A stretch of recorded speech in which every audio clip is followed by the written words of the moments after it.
Hello, everyone. Oh, there's an echo sound. I have to use my earphone. This is my first time using StreamYard. I hope we all enjoy. We're all learning.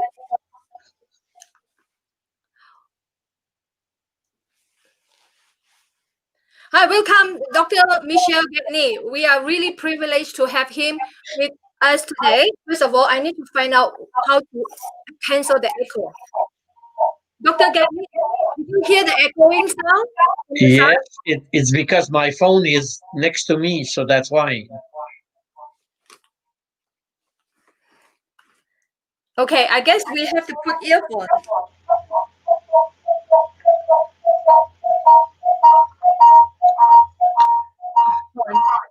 So we are in space. Have to use your phone.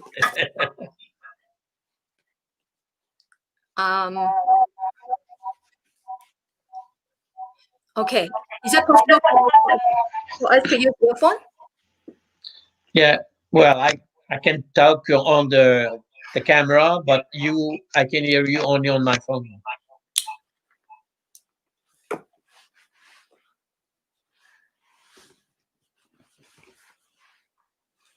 Can you hear me? I hear you on my mobile. Okay. Is it possible for you to put on your earphones so to reduce the echoing sound? Just try out. How to stop the echoing sound? No, I put myself mute. No, earphone. The earphone, plug it into your cell phone. I have my cell phone here. I know, put your earphone. I don't have your phone. Oh, I see.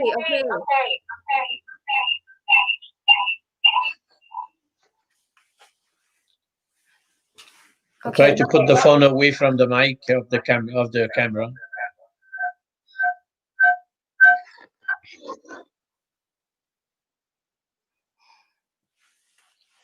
Okay. Oh, I still have the echoing sound. Yeah, I have it too.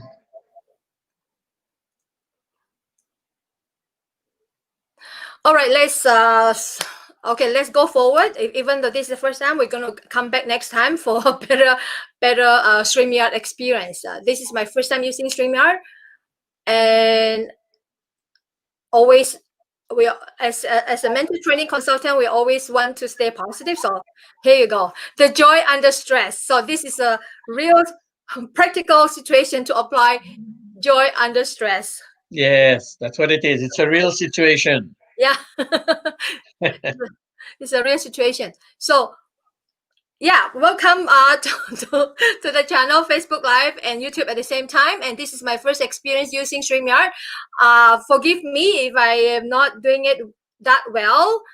We always find the positivity in every stressful situation. We having technical problem. We should have tested out earlier, but we actually thought it was okay. But anyhow, Dr. Michel Gagné, I am so grateful that you are willing to share your knowledge and experience here with us. And would you want to introduce yourself to the audience? Thank you. Okay, I'm Michel Gagne. I'm from Quebec originally, but I just came back from 30 years in Asia. So where I was based in Kuala Lumpur, and Sarah was one of the athletes I worked with in the early 90s in preparing her for the Olympic Games of Barcelona at the time. And I've been there since 1990 on a permanent basis, first time in 1988 when I was a consultant in high performance at the Coaching Association of Canada. Do you have echo or are you okay? Sarah is okay? I'm okay. And echoing sound is pardon me? Okay. So one thing I want to put in perspective, stress is the spice of life. Without it, no life. Without it, no performance. And from the context of sports, if you are Canadian and you're listening what's going on right now, we have two Canadian national coach who've been suspended because athletes they complained that the coaches were harassing them. Of course, when we talk harassment, we always talk about physical harassment. But the two girls, one is in speed skating He was one of the athletes in my club in the early 80s. And the other one is in synchronized swimming, which I work with the national team in the late 80s and early 90s in Canada. And one thing is in sport, reality of high performance, Sarah, you know it by yourself. No excuse. The only thing we demand is high performance, and that's it. If you are not ready to work to get it, get out of here. Of course, in the soft approach that Canada is becoming, this is becoming psychological harassment. You are too stressful. You're pushing me. You're too much demanding. I'm sorry. This is what it's all about. You want to be an Olympic champion, you want to be a world champion, there is only one price to pay, is you have to push yourself beyond limit. And to be number one, you have to walk on everybody's head. And there's no time to take a break. Oh, sorry, you're too hard on me. Right now, athletes are becoming very soft. And now more and more, of course, in the world because of COVID, we all on the planet are facing the same stress. Are you stressed right now? Am I stressed right now? Well, me, I have a little tool here, and I'll Oh, show it to you what is that? because now I get excited. I'm talking to you. You see, 85 is my heartbeat, 86, which me is normal. Oh. I always usually have a high heartbeat, but the most important is the 99. 99 is the saturation of oxygen in my bloodstream. That's the most important factor. Right now, why many people are sick? It's because they have low heart rate, but no oxygen in the blood. The oxygen in the blood should always be above 95. And what I Mhm. will share is one of the way to enjoy stress is to be able to monitor your oxygenation of your blood cells. And right now, COVID, what it is doing, when you get COVID, we know people have lung problem and they have a tendency under stress to breathe faster. They get excited, high heartbeat. But more you respire faster, less oxygen go through your bloodstream. And Mhm. people have to understand this. And I will come back to this as I go on because this is one of the key factors. Many people right now say mental health is an issue. And too bad I cannot share with you some slides. Only Next time. 10%, Next time we'll come back next time. only 10% of the stress is mental. Only 10% of the people. 20% is emotional, it's cardiovascular, and the rest is guts. It's Mhm. visceral, it's in the stomach. That's why people are so sick. Where does the sickness come from? It's all in the guts. You're a martial art master, and you know that we call it the Ara Center. This is where everything comes. This is where all the energy is. Under too much prolonged stress, what happens is people become sick. First, all the visceral organs are affected. It starts from the throat to the lung, to the heart, Mhm. to the pancreas, to the liver, to the intestine, to the colon, to the sexual organ and everything. So everything is here. And this is where all the disease and all the epidemiology problem comes from. And this is where people immune system decrease and decrease and decrease. More they are under the stress, more they are affected by it. Of course, what is the answer? Stress first is not psychological. Stress is physical. How the body react to stress is physically. But many people think it's in their head, mental health. No, it's it's not in the head, it's in the body. Of course, my mind question what's happening in my body. And we think, you have to be positive. Everybody talk to be positive. No, the stressor are there for everyone. We have to remain calm under stress. We cannot change the stress factor. Now winter is coming, it's getting cold. And now even bad news. This is the flu season. More things in my head to think negative, and that's a problem. How can I give a good performance when we are surrounded by a culture of fear? And fear naturally trigger the visceral system. To me, before we start, before competition, many athletes have butterfly in their stomach. Many athletes go to toilet, they have diarrhea. I know some athletes who vomit before. I know some athletes who have absolutely no energy. I know some athletes who get crazy in their head. They overthink. They think too much. I recently did a presentation with university lecturer. Can you imagine working 6 hours a day and your job is just talking to students? This is a stressful job. Where is the stress? It's all in the head. They create the stress. Of course, my body reacts non-specifically to anything we identify as stress. Temperature can be stressful. People can be the crowd can be, my friend, my husband, my wife, my children. Anything can be stressful. But we don't understand the answer. How to manage stress, how to enjoy it is I have to calm my body. And this is what, what is resilient. Now people have to be resilient. Now it's been since March that coronavirus has been around. And now, thanks to our politicians, the only thing we got from them on a daily basis is bad news. And they are even telling us, oh, Christmas will be terrible. Are we going to confine everybody? Are we going to create a lockdown? So now more and more fear, more and more anxiety in the body, more and more chemistry, bad chemistry. And now it's getting close to 9 months being confined. And of course, you are an athlete. With athlete, we are pressuring them all the time. And when you go to the Olympic, it's always under pressure. Can we ask the crowd in the stadium, shut up, the athlete is preparing. Don't make noise. Don't disturb, the athlete is in preparation. No, it's under the most noisy environment, extreme stressful. The TV is on you, the press is after you, your parents are watching, and this is when you perform your best performance. Under pressure is the name of the game.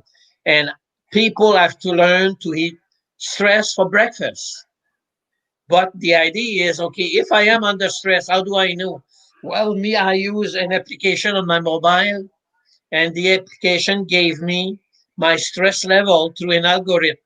Many mobile phones today have this technology.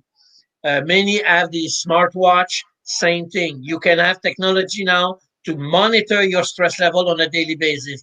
If you feel your stress level is high, how can I reduce the impact on my body?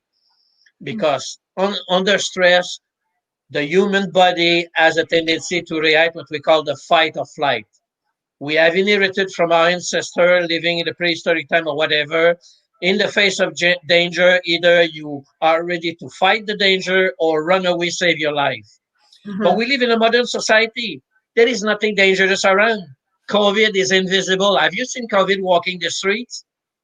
But so many people are so afraid of their own family. They stay distance with each other. There's nothing wrong about distance. But stop being worrying about everything. Look at the impact of stress on you.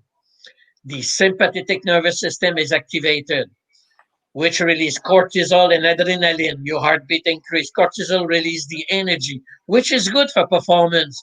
But if you are on a prolonged period like we are right now with COVID, of course, people get exhausted. The body gets weak. And the problem, one of the reaction is when we are activated because of the sympathetic nervous system, our heartbeat increase, our breathing increase. When I mean breathing is most people breathe with the chest. But the real breathing should be from the belly. The rib cage, the thorax, is where the lungs are trapped. If you need more air, it has to go down in the stomach. Of course, if you remember picture of the happy Buddha always have a big stomach. Not because he eat a lot, because he breathe a lot through his belly. And this is one thing that first thing we have to learn to manage stress is we have to inhale more air per inspiration. People breathe per minute on an average 12 to 16 times per minute.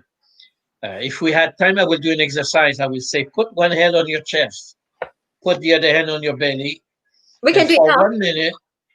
1 minute, just count how many breaths do you take in a minute. And if people are watching, I would just say, do it at home. And we'll go for about a minute. Count your breathing. Inhale, exhale at your own rhythm. How many breaths do you take in a minute?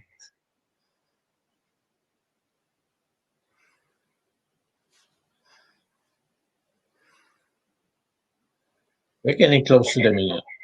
Still inhale, exhale. By the way, this stream, the after the live, it will be recorded anyway, so people can still watch it. Yes. And we'll come to more and more things regarding this. So, of course, the idea right now, if your heartbeat is more than 6 or 8 per minute, you breathe too much. The ideal breathing should be 3 breaths a minute. And there is research done in Russia during the time of Soviet Union since the 1950s. And they were training the Soviet astronaut to go to space into reducing the breathing pattern, the rhythm, so that the astronaut breathed about 3 to 5, including the first astronaut in space, Yuri Gagarin in 1959, was practicing this breathing technique in preparation to be the first man to be sent in space. I was in Munich in 1972. I was lucky, I'm 22 years old. I have a VIP pass in Munich. I represent City of Montreal in preparation for the Olympic Games 76. So naturally, what's the benefit there? I met East German and Soviet athletes who were the top countries in the world at the Olympic during those days. You know, the Eastern Bloc was the strongest. The only country who could battle with them was the United States. The rest of the world were not winning medal. It was all East Germany or Soviet Union. Of course, we knew after that they were taking drugs and steroids. But I have learned in Munich in 72 that most of the athletes were also doing autogenic training, which for me at the time, I was a student at University of Montreal. I was studying exercise physiology, and I never heard autogenic training. What the heck is that? And all the East German athletes and Soviet athletes were practicing this. And naturally, I had a chance to discuss with these coaches down there. I'm 22 years old. I'm a university student. I'm curious like crazy. I want to know what's going on here. I never learned this in Canada. None of our athletes were doing anything like this. And when I came back from Munich, I immediately started using it with the athlete I was working in Montreal. And it became very, very quick that from 72 onward, I put my first athlete at the Montreal Olympic in high jump. And actually, from there, 1980, our first athlete winning medal in Canada was Gaétan Boucher in speed skating at Sarajevo Olympic. He was an athlete in my club in Montreal. He was originally from Quebec City. He moved to Montreal because we had the speed skating club.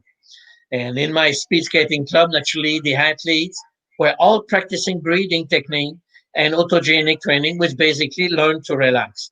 Of course, many years after, I learned what was the impact. We have over 600 muscles, all under the control of our mind, voluntary muscle. Most people have no control of their muscles. So tension is everywhere. And the most important part under stress is the face. We never thought of relaxing the muscle of our scalp, the muscle of our forehead, our eyelids, muscle around the chin, around the nose, relaxing the lung, the tongue very heavy, the throat, relaxing the muscle of the throat. Most people have no clue. Then when they think they talk to themselves in their head. And when they talk in their head, the throat is always moving, the vocal cord is always moving. They don't know how to relax this part. And we know now that all this is under the control of the mind. We can control 600 muscles. So 10% of the people react mentally, they think too much. How to stop thinking? I'm going to talk a little bit later about breathing. We breathe 20 to 30,000 times a day without thinking about it. Do you think about breathing? It's automatic.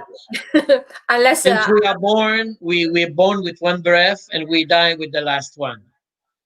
So we breathe nearly 1 trillion times during a lifetime, 20 to 30,000 times a day without thinking about it. So part of the managing stress is consciously take back control of your breathing one breath at a time. You have 30,000 opportunity to practice every day. So you just have to, and first, you have to breathe by the nose. One magic rule, the nose is for breathing, the mouth is for eating. Most people breathe by the mouth. Many people sleep mouth open, and many people have sleeping apnea. because the tongue get and they have problem. They need a machine, a ventilator.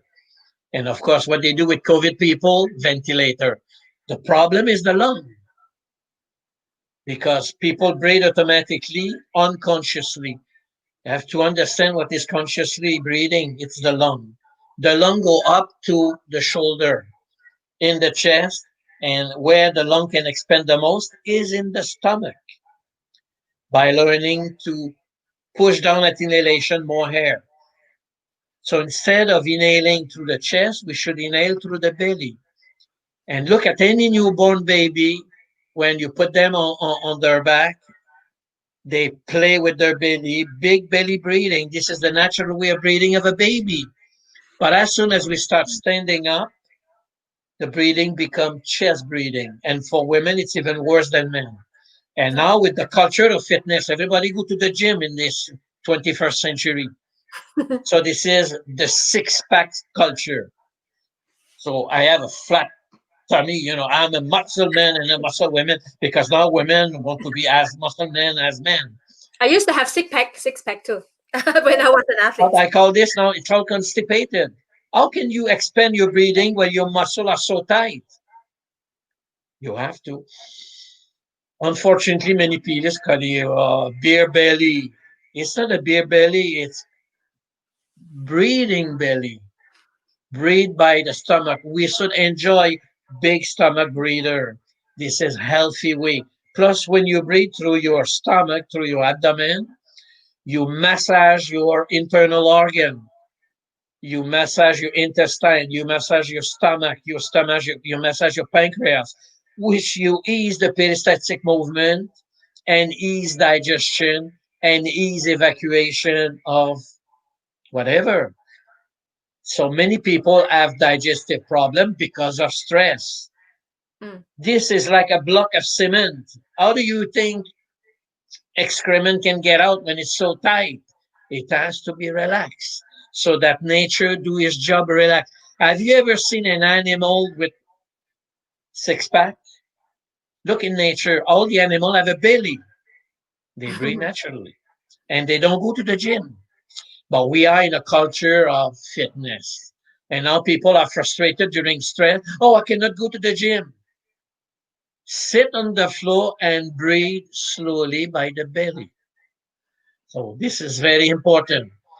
So people have to understand stress is a reaction of our body to specific event and emotion.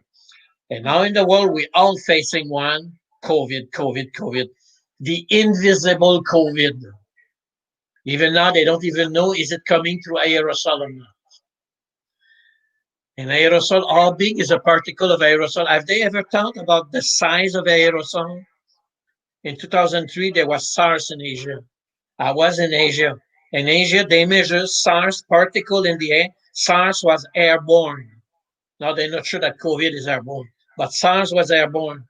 And the size of the bubble in the air was so small that the only mask that could protect you was called N95. Now, what is the size of the COVID virus? Very small. All the masks that I see people wearing, and the worst, the one handmade, because people like to make their own mask cheaper. Does it protect you from all these aerosol? The answer is I don't think so. I'm not a medical expert, but I remember my experience of SARS in Asia. N95 was the only mask. Now it's so difficult to find a mask in pharmacy in Quebec. And 95 is made specially to capture the smallest particle in the air. They won't grow through the mask. The mask will stop them. If you just use a cloth or even the two-layer mask that is easily available, you buy them in pack for a few bucks, no protection. The small particle will go through it. But I'm not a medical expert. I'm not here to give advice. I'm just here to share a little bit understanding. I was lucky enough in 1967 when I entered Montreal University. Wow. I had a lecturer, Professor Anseli, the founder of stress, Oh. was my professor. He impressed me. He's the first one who developed the concept of the syndrome of adaptation, who scientifically demonstrated that stress was the silent killer. It was killing people without people realizing it because it operates at the visceral level, at the molecular level, at the epidemiology level, at the blood level, at the antibody level. So it's happening without us realizing it. Only when we reach the chronicle aspect, it's too late. And this is why right now many people die of what? COVID or other disease. So if you had a disease, you accumulated already a long time ago because people have not learned how to release all the bad thing about being activated, being ready to fight or flight. We have to learn to relax. What I like about my 30 years in Asia, Asian people are more calm and quiet, more peaceful. Take time. And the best are the people in the countryside. The best are the people from where you come from, Sabah, the jungle people, Yeah, or Sarawak, I used to the be called Kadazan, the jungle Bidayu, jungle girl. the Iban, the Dayak. I've been in the village of Sarawak with the Bidayu and Dayak, and these people are people of the jungle. They live with the rhythm of the forest. I come here in Quebec from the mountain of the Appalachian where we were living with the season. We live with nature. We live with my, I've been raised on a dairy cow farm. We live with the rhythm of the cow. Cow want to be milk at 4 something in the morning. Do you like to wake up at 4 in the morning? On a farm, you don't decide what time you wake up. The cow call you. And me at 5 years old, I was taking care of the egg in the poultry. Chicken lay egg before sunrise. So, Michel, what time do you wake up? Before sunrise to get the egg for the breakfast. No need alarm clock. Nature wake up. If people live in Quebec or Canada, nature is everywhere. How many wake up to welcome the sunrise? Good And questions. what happened before sunrise? Many people don't know because they never wake up to witness the sunrise. Mhm. Before sunrise, the first thing happened, the birds in the trees start to, they wake up. And after that, what they do, they all fly in the air to welcome the first ray of the sun. And this happened 4, 5 in the morning.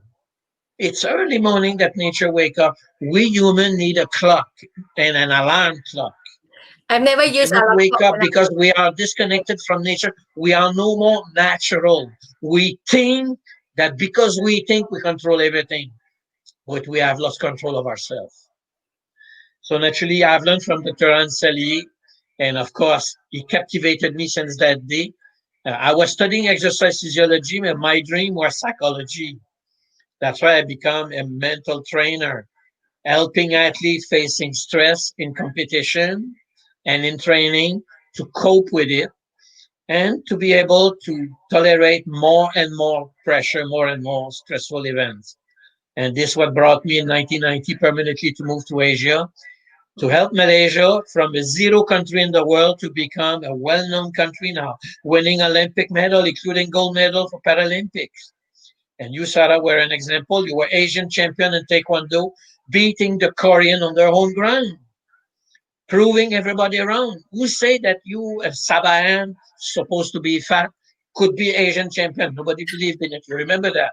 Yeah, yeah, a fat younger girl from Sabah. And you made it. Why? Because you were able to cope with all these stressors created by your own environment who didn't believe in you.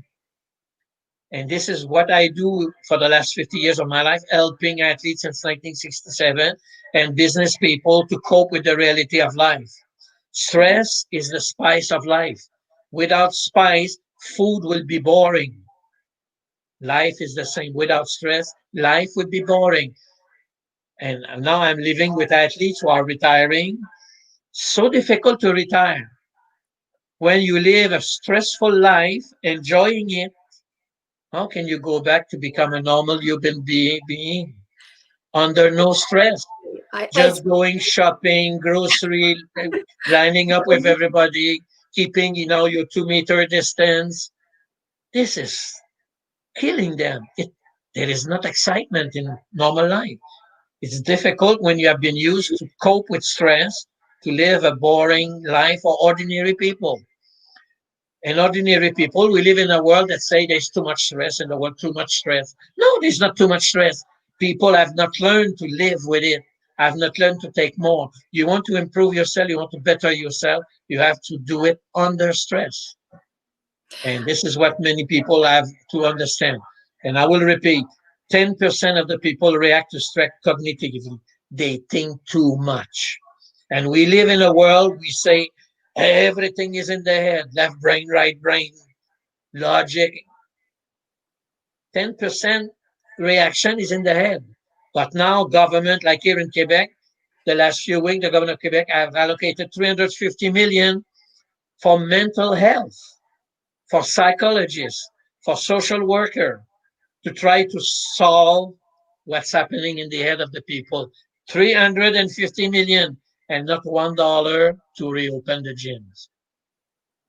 Not $1 to allow children to play together, because that's the next step. 20% of the people react muscularly. They get tense under stress. How to release that stress? You need to exercise. You need to stretch in the morning. Expel your chest. We need to exercise. How many of you have done your stretching this morning? Me, I wake up at 3:50 this morning because I was waiting for the opportunity to talk to you. Okay. Good. And I checked my stress at 4:52 this morning. My heartbeat was already 87, but my oxygen was 98, like I showed you. And I always carry my little Hmm. 91 heartbeat, 99 oxygenation. Hey, I like talking to you. Thank you. As I'm called, I talk fast, but my body is calm, my muscle are relaxed. My breathing is slow. And I inhale by the nose. And by the way, the nose is not the big thing I have outside. The nose is everything that's inside my skull, the sinuses. Sinuses go down to here, to there, and they go up to my sinuses up there. Many people, they know, oh, I have sinuses. What they do, they take medicine.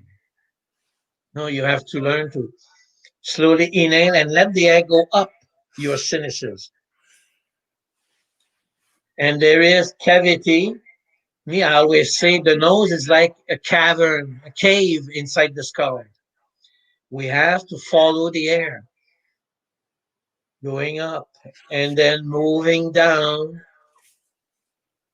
here and then going back in my palatum, and only then it go down to my lung in my trachea. But most people breathe very shallow, very fast, very quick. And the worst, because we breathe fast, we exhale a lot.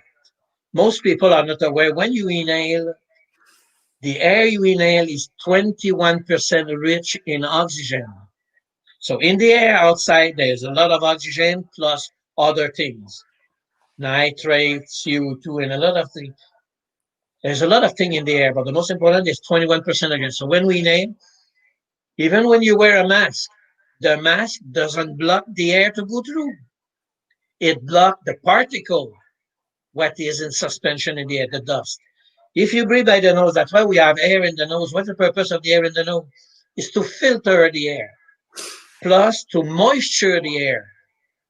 Hmm. Of course, in Malaysia, 85% humidity all the time. It's always moisture. Now we're getting winter in Canada. The houses are heated, becoming dry. We need to humidify our house. It's too dry. But breathing by the nose, humidify. Plus, there is something magic in the nose. It's mostly when the air go up to your sinuses. This is a chemical factory for nitrate oxide. But if you breathe too fast, like most people, like athletes, too fast inhalation, the air doesn't go on. So the production of nitrate oxide does not exist. Nitrate oxide is a gas that when it reaches the lung is the transfer of oxygen to the blood and the oxygen from the blood to the cell. So we should understand that inhaling slowly by the nose allows nitrate oxide, we call it NO, to go into the airflow that goes into the palatum, then my trachea, then my lungs. And then in contact with the blood, the oxygen transfer easily. And then when in the blood, it transfer easily to the cell. We are not made only of 300 bone and 600 muscle. We are 30 trillions of cell. Every cell of the body, even that little part of my skin, need oxygen. All the cells of my body need oxygen. But if there is no nitrate oxide, that's why aging of the skin, why women buy so many products, because the skin get dry. Why? Because it died. It doesn't have enough oxygen. It needs oxygen. And where the oxygen come from? From the blood, from the air we inhale. But because people inhale too fast, no nitrate oxide, no ease of absorption of the oxygen by the 30 trillion cell of my human body. We have to think breathing is not for the lung. Breathing is for me, from my hair to my skin to my bone to my digestive tract to my muscle to everything. 30 trillion cells are starving for oxygen. There is plenty in the air, 21%. But many people don't realize when we exhale, 16% of oxygen is exhaled. We only absorb 5% of the oxygen available in the inhalation. Why? Because our cells have lost the property of absorbing the oxygen because people breathe too fast. Don't breathe completely. The worst is those who only breathe by the mouth. Yes, you have air, but no nitrate oxide. No nitrate oxide. Sorry, less transfer of oxygen to your blood and less transfer of oxygen to your cells. Also, when you breathe fast, the way when you inhale, exhale by the mouth, you exhale a lot. Many people say, "Oh, I'm breathless," so they want to breathe more. What they do is hyperventilation. They exhale too much CO2. Right now, we live in a climate change thing, pollution by CO2. Everybody says CO2 is bad. Now they want to eliminate all the gasoline car by 2030 or something like that by 2030. Only electric. CO2 is bad, but without CO2, we are dead. What trigger the respiration, what trigger my heart to beat is the quantity of CO2 in my blood. Oxygen, there's plenty. CO2 in the air is about 0.04%. In the air, we inhale very little CO2. We produce the CO2. But many people exhale too much. Result, less CO2. People are in hyperventilation mode, shallow breathing. Many people only breathe by the chest. Always lacking air. But they don't realize why they don't lack air. They lack oxygen. Their body cannot absorb the oxygen they inhale. And how to do that? We'll have to learn to inhale properly. So it's a slow inhalation. And like I said, 70% of the people react cardiovascularly. It is their heart and the cardiovascular system. 70%. But right now, where the government put the priority, mental health. Or because the stress is too long, people get crazy. The rate of suicide increase. The rate of using drug increase. People get alcoholic. Now people get crazy. They want to meet their friend. They want to go to the bar. They want to go to disco. They want to go to the gym. They assemble illegally. And our government, of course, want to win the next election. They don't arrest anybody. So cardiovascularly is one of the biggest killer in our society. Not COVID. People are cardiovascular problem. And where do they come from? Where is the blood produced? By the bone marrow. Where is the blood reservoir inside our body? Many people don't know that we have a storage room. And they don't know that through breathing, we can pump more red blood cell. In sport, if you inject blood, they call it blood doping. We human can do natural blood doping by releasing, in France, say la rat. I can't remember the English name for la rat. It's a small organ on one side, and that's where the red blood is. But through specific breathing, we can massage it and pump millions of red blood cells in our bloodstream in fraction of seconds. If you know how to breathe properly through your belly, and it is done at the exhalation. So of course, it's all about parasympathetic and sympathetic nervous system. Sympathetic nervous system is what Anseli have demonstrated. It is the silent killer. It is good. It prepares us for fighting. It activates, salivary gland, heart pumping, lungs, stomach, liver, kidneys, intestine, bladder are all activated like crazy. We become crazy. The eye get dilated. We're like a tiger. We want to eat anyone. But if you are for 9 months like this, in the long run, you kill your body. It loses its property to defend itself. Athlete, we have periodization.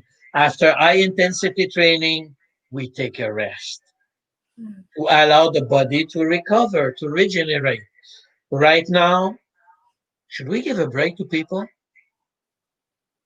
Uh, I'm not the politician saying, well, if people are overstressed, is mental health increasing? Is anxiety increasing? Is this a sign that people need a break? I don't make the decision, but I know one thing. I'm sitting in my house in Mirabel and I am really resting for the first time in my life after 30 years working 80 hours a week.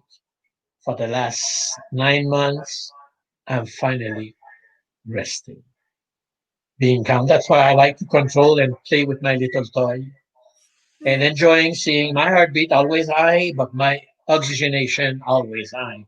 That's very important. My body is not young anymore. Oxygenation of my cell is the key concern. So many people stay, eat something to stay away from the doctor. Me, I say no. Oxygen your cells to stay away from the doctor. Oxygenation is the name of the game. So of course, there is three scenarios that cause stress right now in the world. Novelty. Of course, COVID is a new stuff.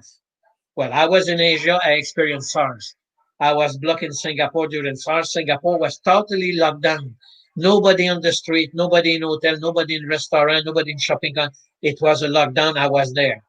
And I live in Kuala Lumpur. I want to go back to Kuala Lumpur. They say cannot. You have to go back to Canada to get authorization by Malaysian embassy. But I live in Kuala Lumpur. You want me to go back to Canada? You're crazy. But I found out that I could fly Jakarta and Jakarta Kuala Lumpur, no lockdown. So I could not fly Kuala Lumpur through Singapore, 45-minute flight. I had to take a flight to Jakarta, take another plane, and I landed in Kuala Lumpur. So for me was, are they serious about this or not? And it's the same thing with COVID right now. You cannot go anywhere on the planet. So the novelty, it's not new anymore. COVID is there for years. Coronavirus is not years. It's been years coronavirus exists. But they treat it like it's the first time. But it's the first time that they block the planet Earth. Of course, uncertainty. Are we certain that we're gaining on it? Look at the last few days in Canada.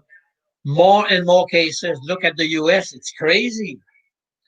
So are we going to have a nice Christmas or should we put ourselves in jail? So, and this is one scenario that is dangerous because it creates a very strong stress response, a negative stress response, more and more fear. And of course, uncountability. Do you feel in control of the situation? Those who have to go to work now, red zone, orange zone, yellow zone, green zone, and are you in control or not? And of course, if you want to survive this, you have to build up what I call a contingency scenario. What you're going to do to take back your control in that situation.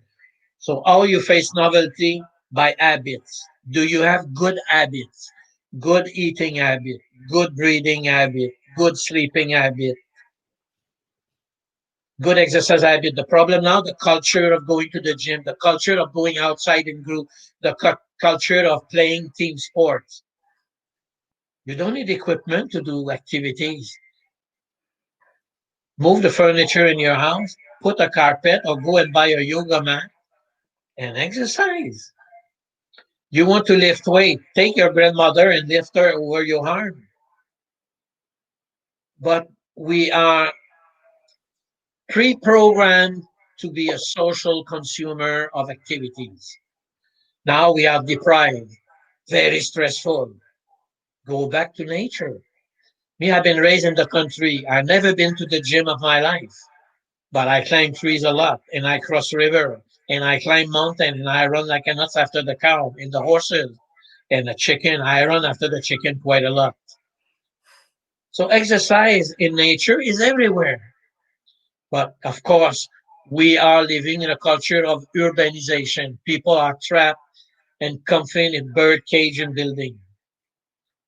I'm lucky I live in the countryside in a small house, surrounded by nature, surrounded by squirrel, and nature is nature. And of course, next strategy, next contingency to develop positive stress response, predictability. Right now, so much unpredictability. Predict what's going to happen. What do you mean predict? Anything. What are you going to eat tonight? Many people used to go to a restaurant. Now you can call. Even I have a friend in Malaysia. She has a restaurant, of course, near bankrupt because of COVID. But quickly she reacted and started doing home delivery. And even people can call her, can you make that meal for me? She do custom made dishes for family. And they come and pick it up. So predict what you're going to eat. Predict what exercise you're going to do. Predict how long you're going to do it. Of course, stop predicting I'll be with my friends. Do you need your friend to be with yourself? Even you're surrounded by people, in your skin, you're still alone with yourself. It is time that human beings have to learn to live with themselves. Why we need so many people? Because most people are unable to live with themselves. It's like themselves is the most boring person. That's why they need so many people around.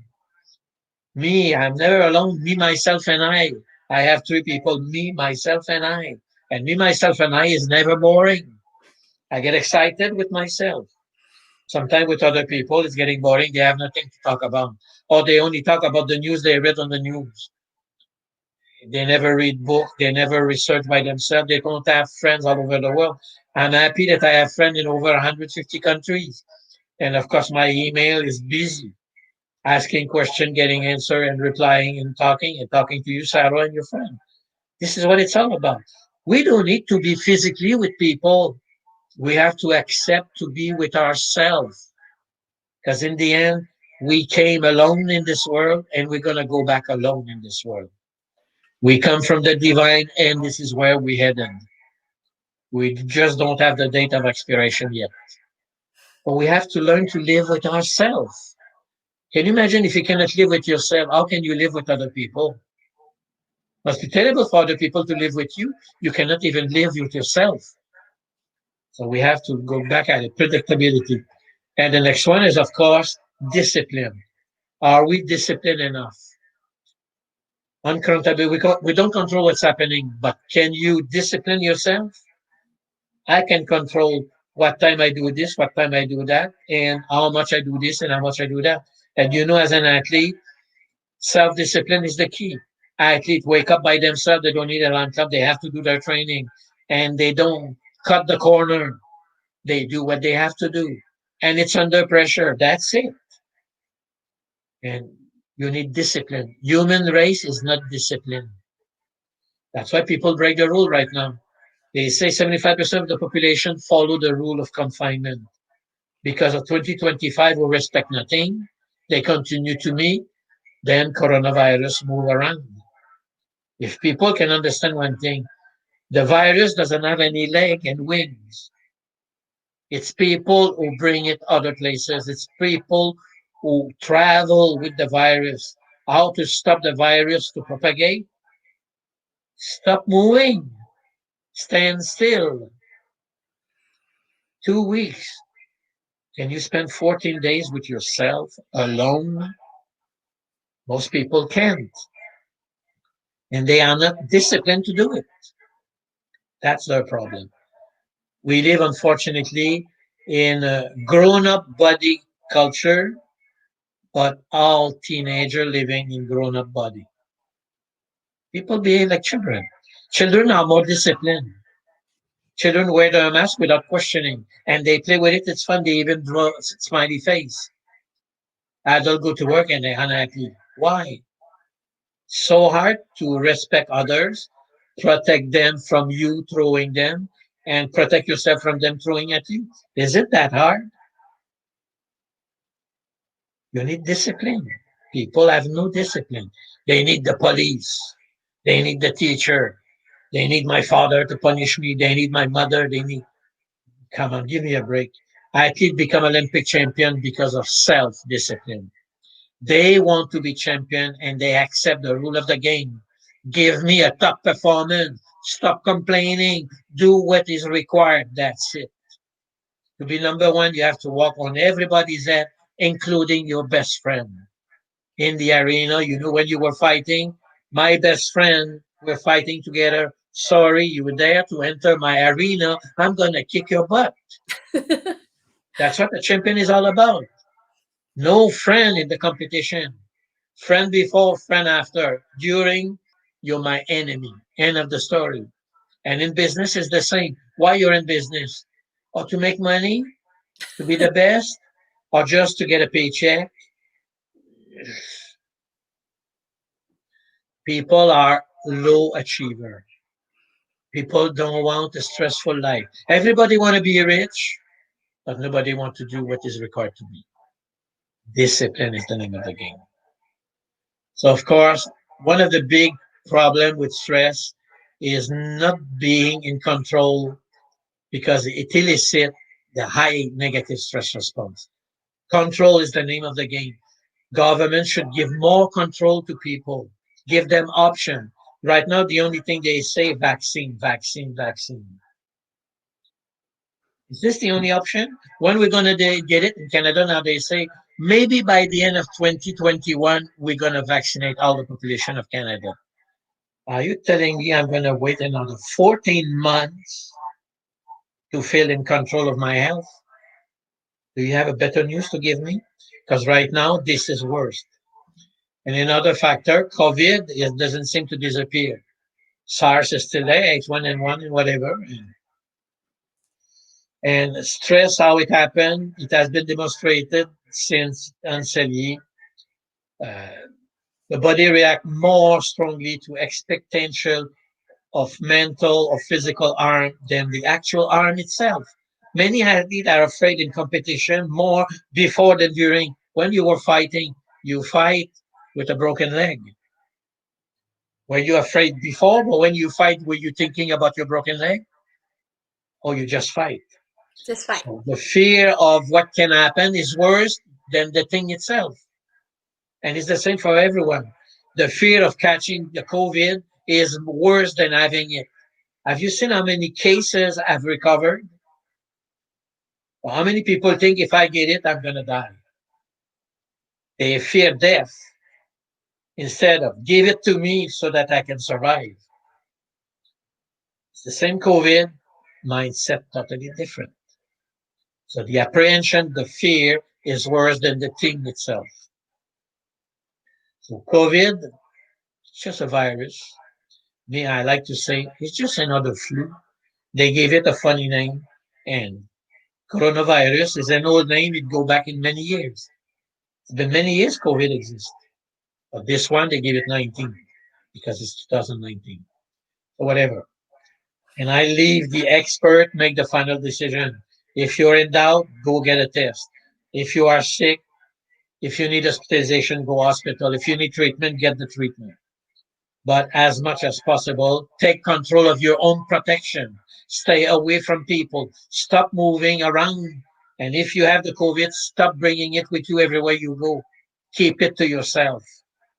That's a place we have to be selfish. If you have COVID, keep it to yourself. Don't pass it.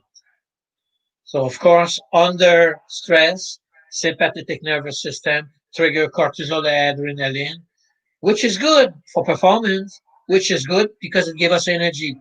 But if we are for too long period, it damage my system. It damage my biochemistry. It destroy my immune system. It make me becoming weaker and weaker. That's why people need to do like athlete. You need a break. In sport, we call it a transition period. From a high stress period, you need a break.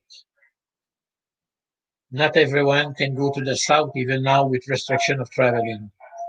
I would love to go back to Malaysia, 28, 32 degree all year long, best food in the world. Now I'm preparing for my first real winter in 30 years. Wow. But as a kid, I love winter. And I'm with my 13-year-old son. It's going to be his first winter in life. He's been living for 13 years in Malaysia. Now he's going to be experiencing winter for the first time in his whole life. He experienced before we come for Christmas a little bit. Now he's going to have from beginning to end a real winter. And he's just there and he say I'm wrong because he'd been here in winter. So he played with snow before. Now he's going to experience the full too. So of course for me breathing is not new. I learned it 1972 thanks to the East German and the Russian in Munich. Of course, since then, Montreal 76, I met other people. One of them, first sports psychologist at the Olympic Games in Montreal, Lars Erik Unestal from Sweden, which became my friend after that. I invited him in Canada, and I went to Sweden 6 years in a row to get certified as an international counselor in mental training. So I've learned through exchange, learning a lot. And of course, I've learned most from Dr. Raymond Brezel, who was the mental trainer for the Swiss alpine ski team in the 60s. And he was using this breathing technique that he have learned from Dr. Alfonso Caicedo, who learned it from Asia, from India. And I started using this technique with my athlete from that time until today. And I go to bed breathing. I wake up in the morning breathing, and I breathe all day long. And my nose is not only big outside, you should see inside. So inhale, and I'm going to take a lot more. So, of course, I became a certified breathology master in 2019. And I learned from Stig Severinsen from Sweden, from Denmark, world record holder in breath holding, four-time world record holder for the deep sea diving, free diving, and world record, Guinness World Record, breath holding underwater in a tank full of sharks. 20 minutes and 10 seconds without breathing, breath holding, 20 minutes and 10 seconds. And a few days ago, I was in contact with him. He's right now in Mexico, preparing to beat his own record. He wants to beat 22 minutes breath holding because he discovered, as I discovered, when you dive, you discover that we are a mammal like the dolphin and the whales, and we have a dolphin reflex. Dolphin can stay underwater more than 30 minutes. As human, we can easily stay 3, 5, 10 minutes. I work with synchronized swimmers who win Olympic gold in Barcelona in 92. Same like again where you go, Sylvie Fréchette and the Villagos sister. They were able to stay 4 minutes underwater without breathing. And when you swim in a competition, it's a 2 minute swimming. So if you can do 4 minutes, 2 minutes is nothing. Mhm. Who Yeah. say you need to breathe a lot? And of course, and now we are a group of 5 master instructors in the world, and now we are spreading the word more and more. Before it was a psychological warfare. I never shared what I'm sharing right now to the public. One of the secrets of the athlete I work with is being calm. How to be calm? By slowly breathing, inhale, exhale, and calm all your muscle, starting for your head because of the connection with the cranial nerve. And I'll come later. I'll talk about the vagus nerve. And of course, me, I started 1967 coaching kids who were 11 to 14 years old. Mhm. And we celebrated a few years ago our 50-year anniversary of knowing each other. So I'm still in contact with the athletes I was coaching in the 60s. And it has transformed their life. Many of them became lawyer, carpenters, some became doctor, and many get married, many remain like me single, and life goes on, but always looking for better, better, better. To be the best, you have to learn from the best. And that's why this sticking. Too bad I cannot share a picture with all of you. because I have still with them. We had a great relationship. And of course, I worked with Malaysian athletes from 1988 until last year. I ended up my contract with National Sport Institute in February 2019. Was for me was the time where Nicol David, eight-time world champion in squash, I worked with her since she was 11 years old until 35 years old. So she ended up 25 years as a squash player, as a world champion. And as she retired, I said, it's time for me to quit the sports scene permanently in Malaysia. I still work with athletes on a one-to-one day basis, but no more for the Malaysian government. The Malaysian government were not allowing me to share what I can share to the public right now. Now I am my own and I can share whatever I do to anyone who wants to learn it. And of course, I do it on a one-to-one basis. I have plenty of clients in Europe, in Asia, and in Canada on a one-to-one basis. And we do it live like we do right now. I use a different platform, but the idea is we cannot see each other physically, but we can see each other through virtual. We live in 21st century. Let's use 21st century technology. So of course, it's important for people to realize to perform your best in anything you do, to enjoy the stress, you have to be mentally focused. Everything you think and all the picture in your head must be under your control, must be decided by you, not by other people. Right now, when people think of it, do you think about your own towns? Or you borrow it out of politicians or newspaper people? Or you go for the fake news on the media? Many people right now are bombarded with all kind of thoughts that don't belong to them. Reject all the crap. Make your own thoughts, your own decision. Scan your body. Emotional control. Are you aware of your bodily sensation? How do you feel in your body this morning? Do you feel good? Do you feel bad? Do you feel tense? Do you feel tight? So we have to go back to ourselves. Enjoy the pleasure of our body. When we are baby, we put our finger in our mouth, even our toes. Whatever we lie on the ground, we put in the mouth. We enjoy being in the present. We enjoy our body. We play with our body. But as we grow old, we stop playing with our body. We prefer to play with the body of others.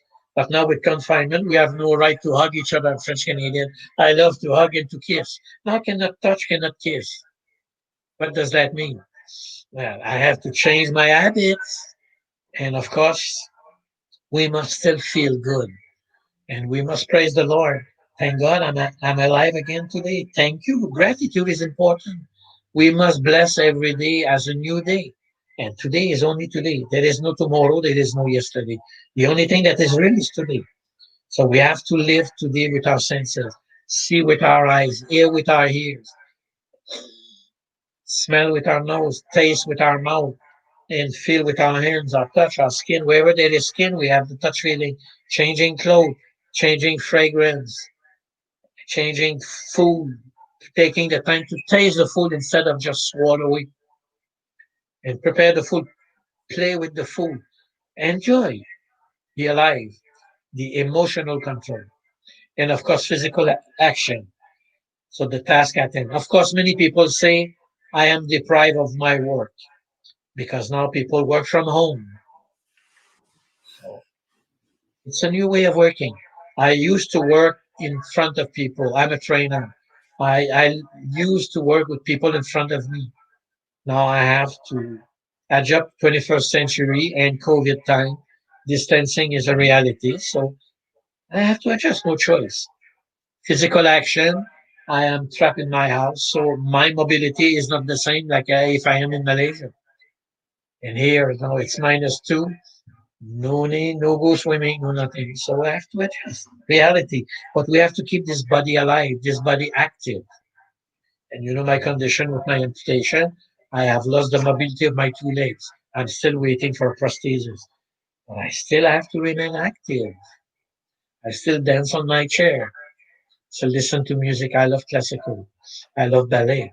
So now I do ballet with myself. That's it. We have to live. We have to enjoy. Yes, it is stressful. We live in a stressful situation. We're confined. I'm trapped in my house. I love to travel. I cannot travel. I have 5 contracts that have been canceled overseas.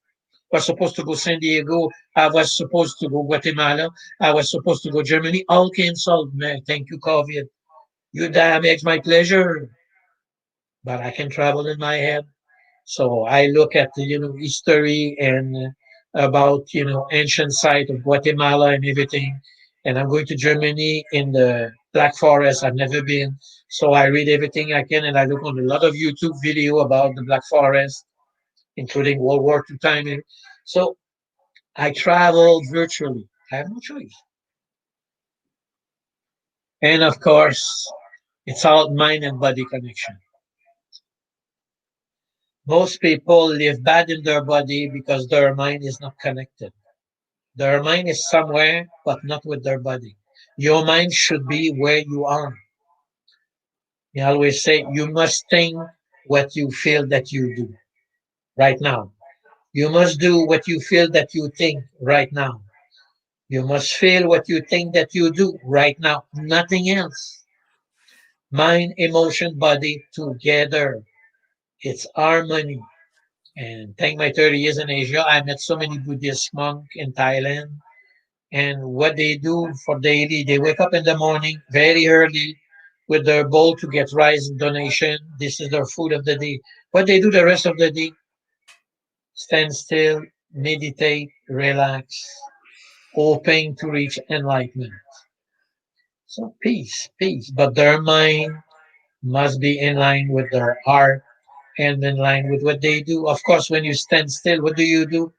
Breathe. The only thing you do is breathe. The task as in inhale through the nose, follow the air to your stomach, your belly, hold it for a while, then exhale.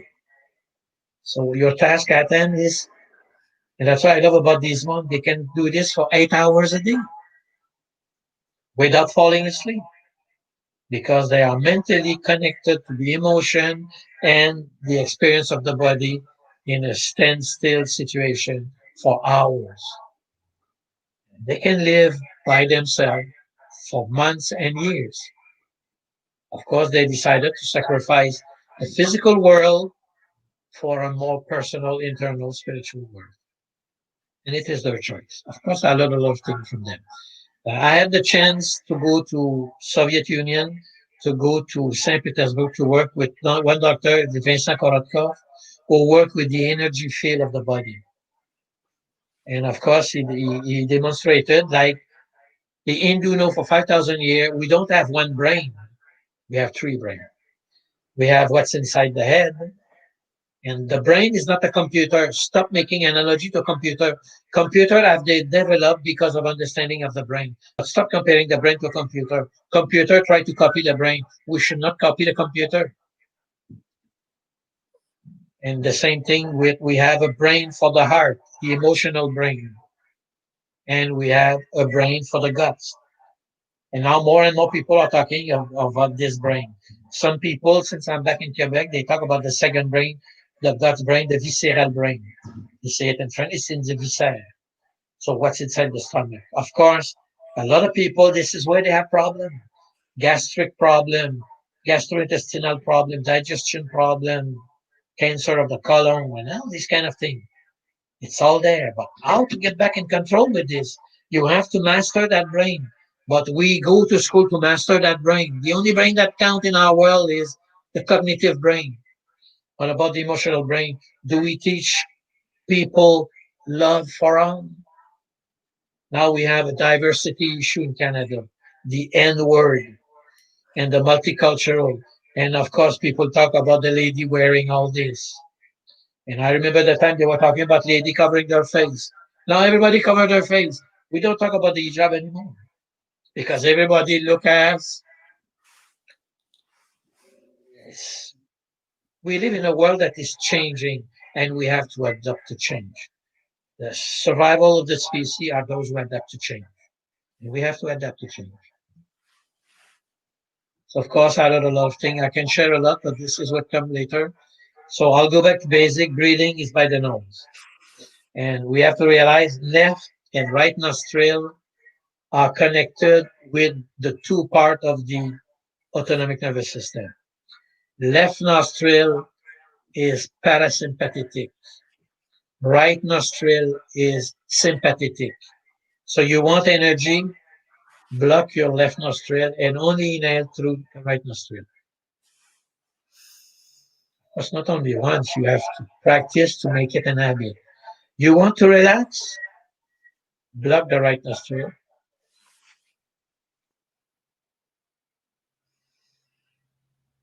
Slowly inhale. And air must go up the sinuses. And then slowly go down. And then slowly go down. So it's slow inhalation is the key. And left and right, we're going to do. We are going to share more about this. So we have to realize that the mouth itself can be involved in the breathing, but mostly for exhalation.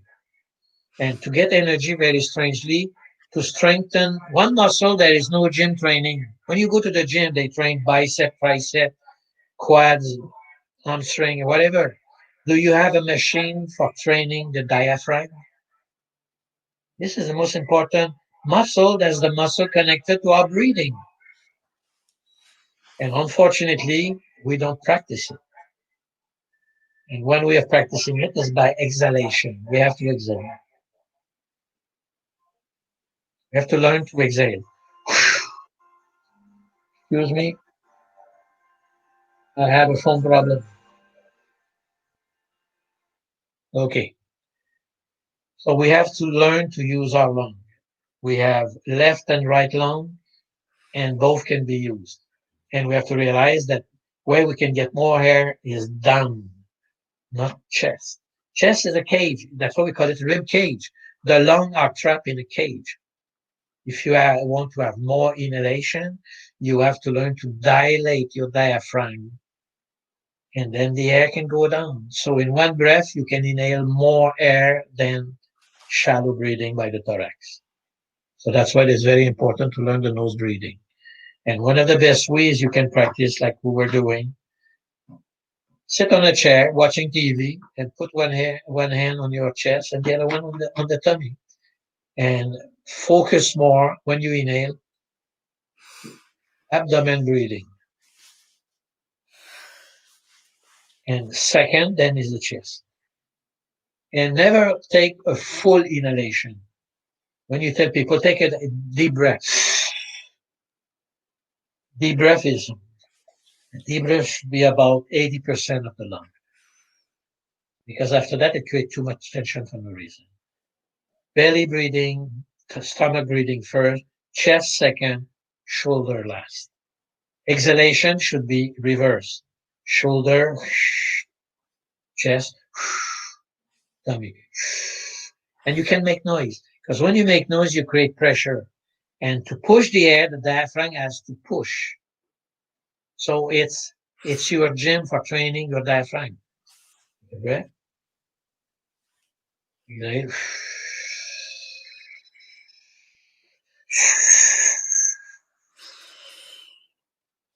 Forcing the diaphragm to go up. So this way you train this muscle that normally you never train. So we have our own gym inside is inhale, exhale. So air goes in, goes up, down the sinuses, then go down to my belly, fill up my chest, and I can even pull the air up to the shoulder. The lung can go quite up. You notice here we have clavicle, there is a hole. The lung can go up there. And when we exhale, we do the reverse. Then you can make noise. Even we can make noise with the mouth. I've been to temple in India, to ashram in India, people just make the bee breathing. So they inhale slowly and then it. You have hundreds of people who are. What they're doing, they are training their diaphragm. And as children will play this. When we were kids, we played. We become adult, we're serious. Go back to childhood. Play with your exhalation. Make sounds. To whistle, you have to play with your diaphragm. So we have to retrain something that has been passive since we are born. And we have 20 to 30,000 opportunity every day. This is how many times we breathe every day. Be conscious. 5 minutes of it, 10 minutes of it, 2 hours. Don't need to be a monk. And we are not in a monastery. You no need to sit down in the yoga position, crossing your leg like yoga. Many people cannot do this. I cannot do this. You can sit in a chair, or like right now, I'm on a sofa, as long as my back is straight. So without effortless, yeah, it's effortless, inhalation, holding, and we go on. So of course, it's important to recognize the breathing mechanism is bigger than what we think. It's not the chest, it's the lung. And for the lung to expand, they have to go down into the stomach, the belly breathing. Sometimes call it the Buddhist breathing. You're in martial art. When you fight, you have the Kai. It's called Taoist breathing. As you inhale, you compress your muscles. And as you compress your muscle, you're ready to bang bang.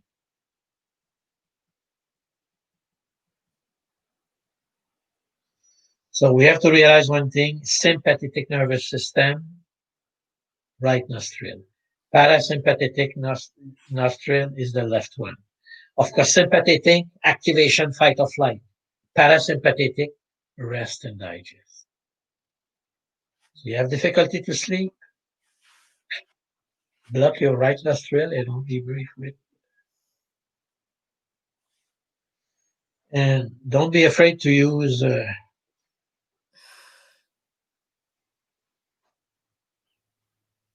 in your nose.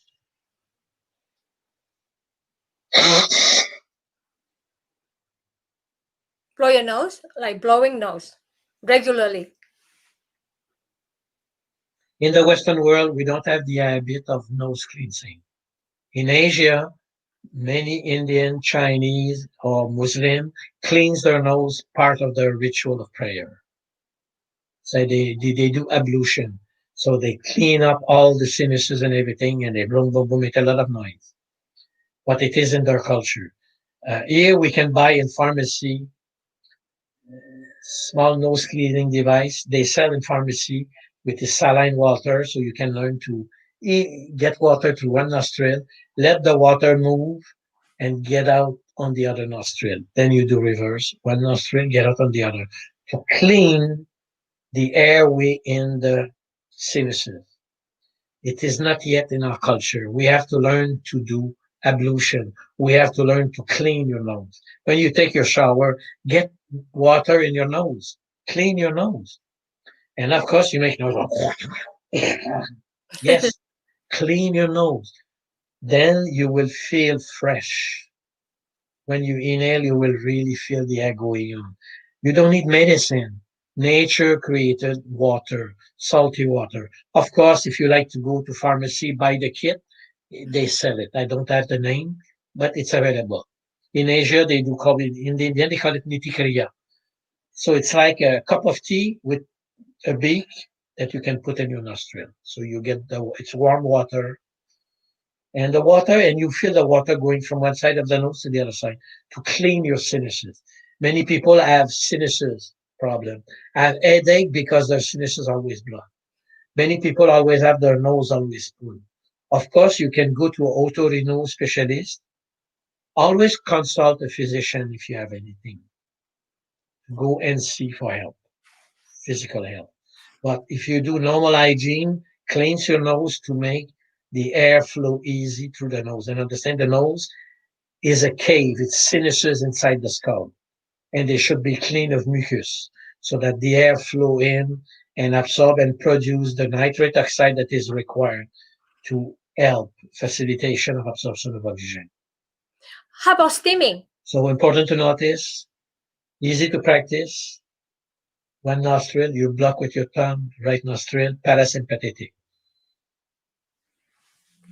Thanks, I clean my nose now. And let the air go up and follow the air. Sometimes you can assist yourself with fragrance. I use essential oil. You put oil on your nose and you follow the fragrance. And now winter is coming in Canada. The air outside is cold. Breath, cold air. You feel the cold going up, and you will feel like a aircon system in your skull. And then, if you want to activate the other nostril, so it's called alternative nostril breathing. Rest and digest, fight or flight. Very funny, the tool, the switch are in the nose because the olfactory mucosa is connected to the 12 cranial nerves.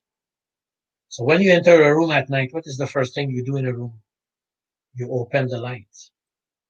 So you want to use your body either for work, using your mind, your body for activity, for cooking, for working, for training, for competing. Open the switch. How do you open the switch? Activate your nervous system. And we have to realize parasympathetic, sympathetic. So finally, we have a range of emotion from anger to, and in Asia, they talk about the Buddhist way, the middle path. What is the middle path? Is to be in control of both. I can activate or rest myself at will. How you do it? Master your breathing technique. Most people breathe too much. If you want, I'll do an exercise with you. You can follow with me. So we're going to inhale by the nose, but this time instead of inhale, exhale, and you don't block your narine. With a nostril, you can breathe with both or just one if you want. So we're going to do a 20-second breathing pattern. I'll explain first. 5 seconds. First, we always exhale. We empty the lung. Then we will inhale belly first, chest, up to about up middle chest. Then we're going to hold the lung full for 5 seconds. Then we will exhale slowly for 5 seconds. You can exhale through the mouth if you want. And at the end of the 5 seconds, you keep your lung empty for 5 seconds. So it's inhale, hold your lung, exhale, hold your lung. And we're going to do this 3 times. So are you ready? So I'm going to say exhale completely. Inhale. By the nose, slowly up to your chest, slowly, slowly. Hold your lung. You hold your lung full. Don't exhale now. You have to keep your lung full for 5 seconds. I'm going to redo it. It was a practice run. Okay, exhale now. Empty your lung. Empty, empty. Inhale.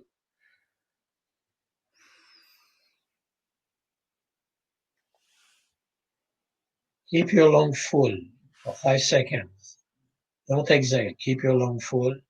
And now slowly exhale for 5 seconds.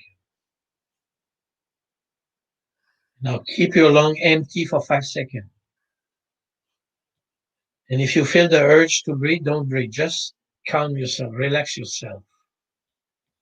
Okay, now inhale slowly. Keep your lung full for 5 seconds. Exhale now slowly for 5 seconds.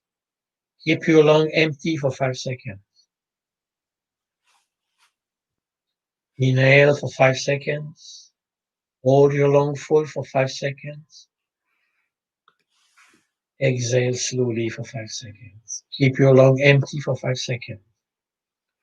Inhale for 5 seconds, slowly through the nose always. Keep your lung full for 5 seconds.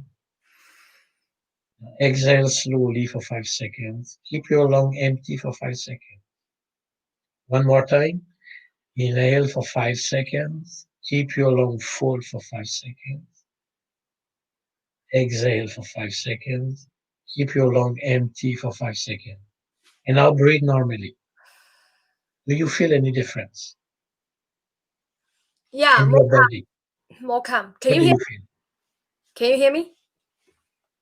Some people feel sweating, feel warm, body temperature increase. Because by doing this, we're playing with alkalosis, acidosis. We play with the pH of our blood. And I hope you realize you did 3 breath patterns in 1 minute. 20 seconds, 20 seconds, 20 seconds. So you can slow down your rhythm of breathing. How many times per minute enormously just by doing this simple exercise, 5 seconds pattern. Too bad you cannot see it. I use a pattern that give me my seconds. You can use an alarm that will tell you what to do. And the idea is less you breathe per minute, more healthy it is. I don't know how much you sleep at night. Me, I sleep very little. Sarah, I have to reconnect my phone with you. In case you want to talk to me. Yes, I can hear. Can you hear me now? I can hear you now. So if you have any question, Yeah. My question sleeping is, is an issue. Yes, go ahead.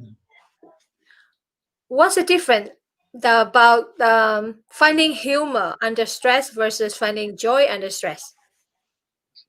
Okay, joy. Too bad I cannot show you the picture. Joy is a matter of, sometimes we use the term ecstasy. How do you feel when you're happy? What do you feel when you're in love? What do you feel when you achieve a great moment of your life? And actually, this is joy, the joy of pleasure. There is a picture that I can show you. I don't know if you know Bruni Surin, track and field athlete from Canada, winner of gold medal in '96 at the Olympic Game in the 4x100 meter. There is a picture. He was the third runner in the relay. And when he passed the relay to his friend, you see him raising his arm in the air. The race is not finished. He passed the relay to his friend in front of him, but he is already victory. He already know we won. The race is not finished. He knew. You experience the joy of winning before it happened. When you won your title, when do you know you're winning? Before, during, or after? Do you enter the mat with a winning attitude, or let's see what's going to happen? With the Normally, you have a deja vu approach. I knew I would win today. How do you know? I don't know. I know. So it's like an ecstatic phase. And usually it's when you reach the middle path. Your body is activated, cortisol is high, adrenaline is rush, but you are calm.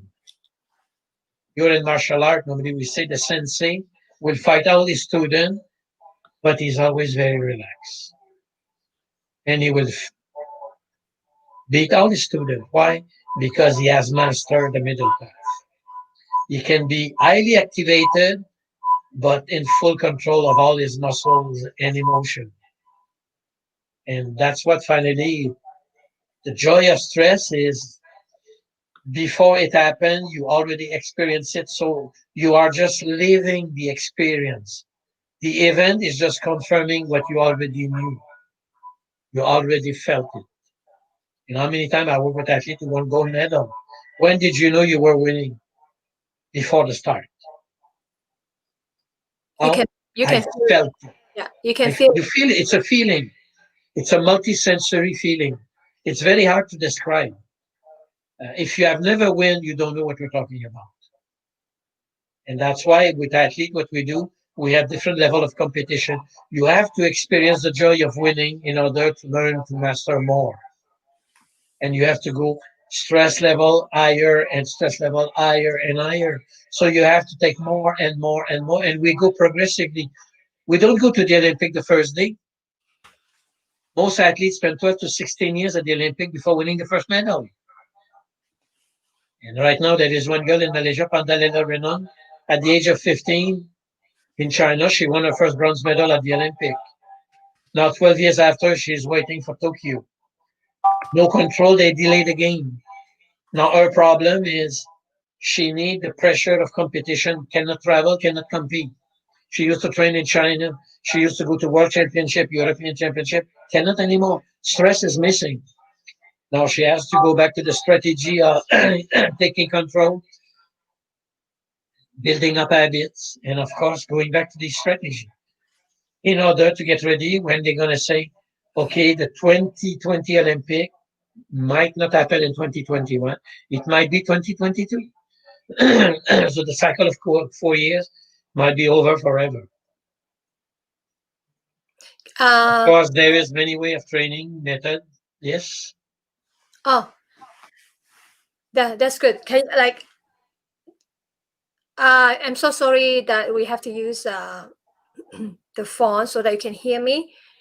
I'm sure StreamYard is going to help me to sort this out in for our next Stream Live meeting or Stream Live talk. Yeah. So yeah, go ahead and because there is one thing I face with people. Many people have difficulty to sleep.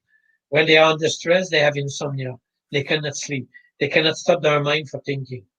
And the Russian have developed since the 1950, like these slowing down the rhythm pattern, the breathing pattern per minute. They have demonstrated scientifically more than 70 years ago that 3 breaths per minute bring high oxygenation more than 26 breaths per minute. And people who breathe 3 breaths per minute need only about 2 hours of sleep. Like me, I sleep about 3-4 hours because it's been more than 30 years that I breathe every day. And sleeping is a waste of time. Everybody say you should sleep 7 to 8 hours. Who say that? Those who cannot sleep.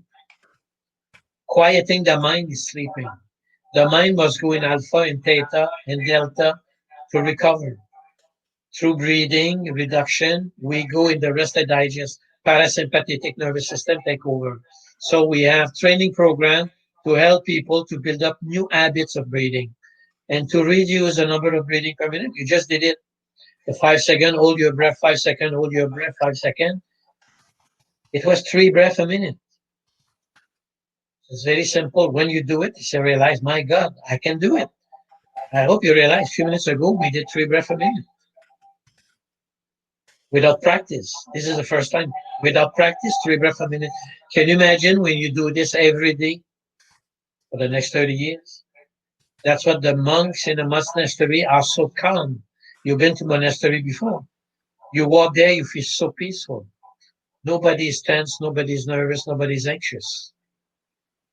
Because they breathe slowly, they inhale slowly, and most important, exhalation slowly, because the body calm when we exhale. People don't realize that when we inhale, our heartbeat increase. When we exhale, our heartbeat decrease.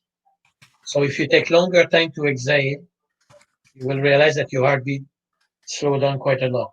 And of course, if you use that little device that I do, you can have a fun playing with it. It's a toy for mastering your heartbeat through breathing, connecting your breathing with your heartbeat. And to realize that when I inhale, if I inhale long, my heartbeat goes up. If I exhale long, my heartbeat goes up. So cardiovascular, 70% of people react cardiovascularly to stress. Simple training tool to take some control over your cardiovascular system. It costs only a few bucks in any pharmacy in Canada. And anywhere in the world, even on Amazon, you can order. And of course, this breathing pattern looks like nothing. That's why I conduct 3 times a week the early morning breathing session with people. And I do it on Zoom, and we do it regularly. So until it becomes an habit. The idea is how to control novelty, too much novelty in the world, too much change. You have to build up habits somewhere. And one of the habits we don't have is controlled breathing, conscious breathing. Some people call it breath work. There is more and more on the internet, people teaching different kind of breathing technique. They're not young. Some of them go back to Ramayana time, to the pranayama, 5,000-year-old Indian, or they go back to Taoist or Buddhist breathing. So, but now we have the new science. Last year, 2019, 3 researchers got the Nobel Prize together in medicine on hypoxia. Hypoxia is the science of breath holding. I work closely with Stig Severinsen, who is preparing to beat the world record breath holding for 22 minutes. This is his target. He wants to beat his record of 20 minutes, 10 seconds. Holding his breath for 22 minutes. Most people will say more than 5 minutes, you're dead. Wrong. And you want to be a living proof. We can have more control of this body than you think. And he is using himself as a laboratory of his own experiment. Of course, he's a world champion in diving, world champion under ice water, and he uses his body as a laboratory. He tests himself, and now he wants to beat his world record. But I have a nice picture of him in the tank with the shark floating under him. And of course, a lot of it right now with COVID and all the stress in life, what is stressing people mostly is fear. What kind of fear? Very funny. Fear of losing, of course. Fear of getting injured. Fear of failure. And very strangely, fear of winning. Some athletes are afraid of winning. I have worked with some Malaysian athletes, always runner up. Why runner up? Because if I win, people will expect me to win all the time. So they prefer to be a runner up, to be number two. Nicol David, 8-time world champion, enjoy winning. Her ecstasy when she was winning. 8-time world champion. Pleasure of winning, the joy of winning. Her coach, Liz Irving, 5-time runner-up at the World Championship, never won it. So the coach of the world champion was a runner-up. This is a fear. Why are you so afraid to win? Because if I win, I will be the superstar. I will be the hero. And you're a Malaysian. Malaysian culture is being humble. If I'm the world champion, how to be humble? I'm the best in the world. Is this humble? Very difficult to cope with this. And I've noticed, I've worked with many athletes, why they don't win? They are afraid of winning. What will happen if I win? Why some athletes cheat to win? Fear of failure. I will do anything to win. Cutting corner, taking drug, cheating, injuring my opponent. We saw this in figure skating without naming the name, paying someone to stab our opponent. They will go up to there.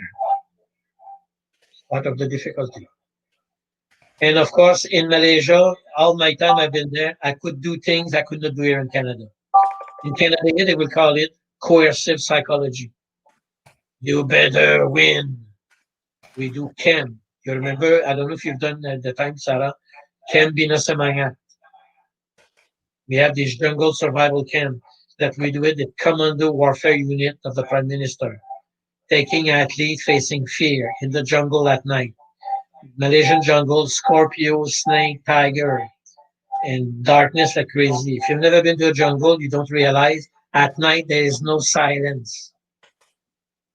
So to face fear, I did 19 camp in jungle survival. We did ocean survival with athletes. Malaysian athletes are surrounded by water, but they don't know how to swim. So we put them in the water with water above their head to cope with the fear. So you have to experience fear to cope with it, to learn to relax and stay calm under pressure. So we develop a lot of techniques to put athletes under pressure. Most people don't like to wake up in the morning. Well, we develop a monk regimen. You wake up at 4, 5 in the morning. Of course, if you're a Muslim, you wake up about 4 something, 5 o'clock for the morning prayer. Me, I've not been raised as a Muslim, but I've been raised on a farm and my job was the chicken egg. So I wake up with nature. Most of the monk in the monastery, they wake up around 4 in the morning for the prayer. Where does it come from? It comes from nature. Several old religions on this planet had the ritual of going up early for prayer. The best time to meditate is early morning. The best time to practice is early morning. But we live in a society where the clock controls the world, where agendas set by others control our life, where working hours decided by other people. We don't have the control of our life. Now COVID is good. More and more people work from home. When COVID is finished, should they go back to work or should they continue working from home?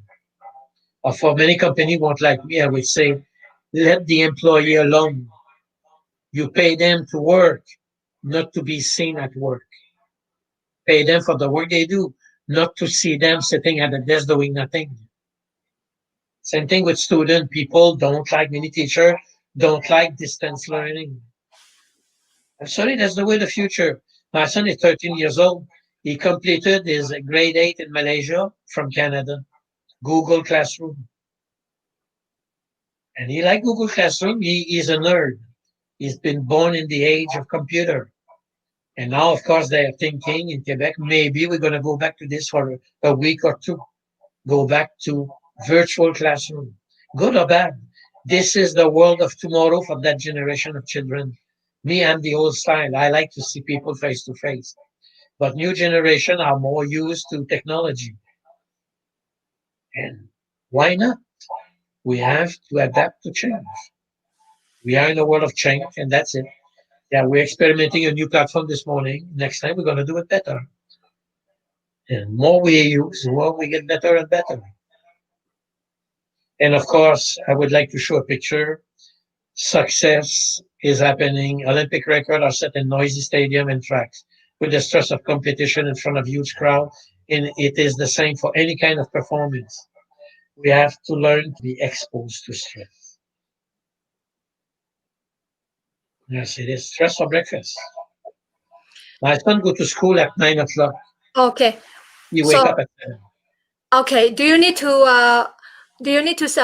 like send him off for school now so we can end our live event and then we reconnect next next time? Yes. No, my son is gone already. Self-discipline. He wake up by himself. This time I didn't have to tell him 8:45 time to go. He went, he go by bus, so he left by himself. Oh, That's nice. Okay, self-discipline. that's good parenting. But he only he eat his own medicine. So if he's late, don't blame me, blame you. It's your school. You go to school. It's your job to go to school, not mine. Of course, we set up the pattern.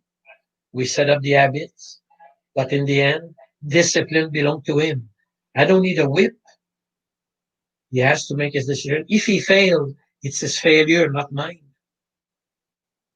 If he succeed, it's his success, not mine. When you win, can anybody claim your medal for you? I love sport. Who goes on the podium? The athletes who win. The coach don't go on the podium. The manager don't go on the podium. The prime minister don't go on the podium.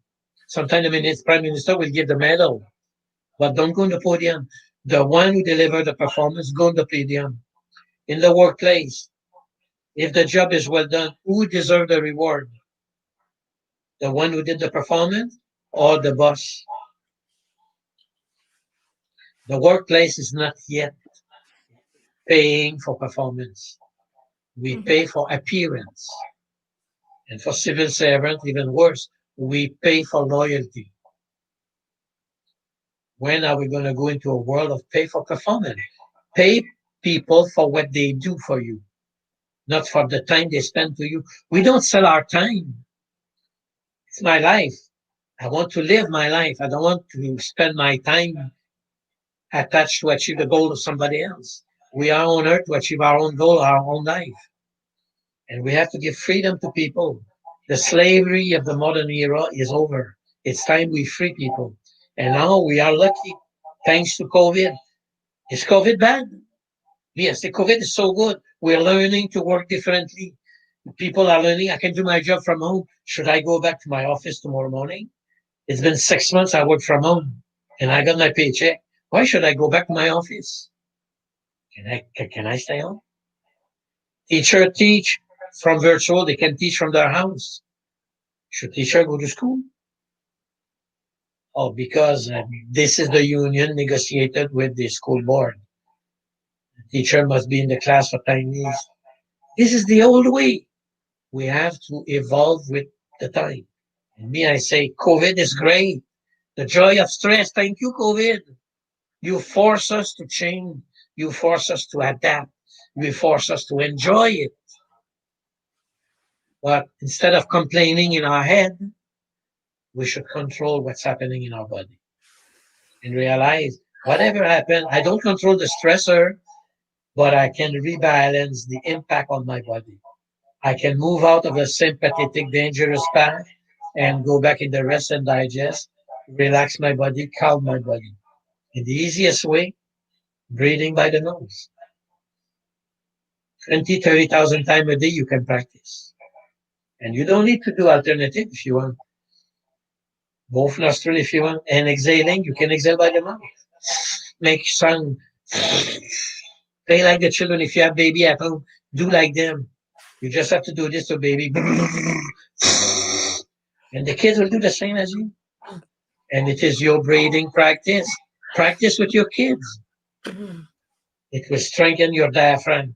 And then you will use your lung more. So if you get COVID at the hospital, they won't have to put you in the ventilator. Why? Because you have a muscle that works.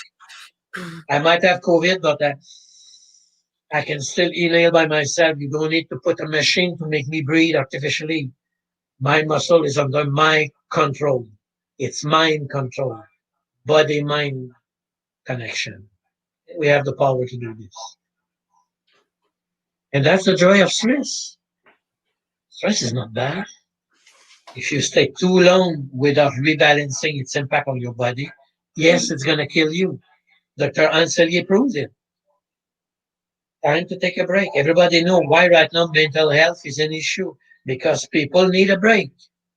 People need to move, need to be away from the stress. Stop giving bad news on the media.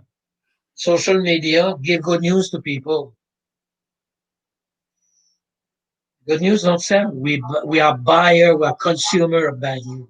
We consume every day. How many dead today in Quebec? How many dead in Ontario? How many new cases in the US? How many new cases in Italy? This is what we consume every day. Worry, worry, worry, anxiety, uncontrollable, novelty, non-predictable.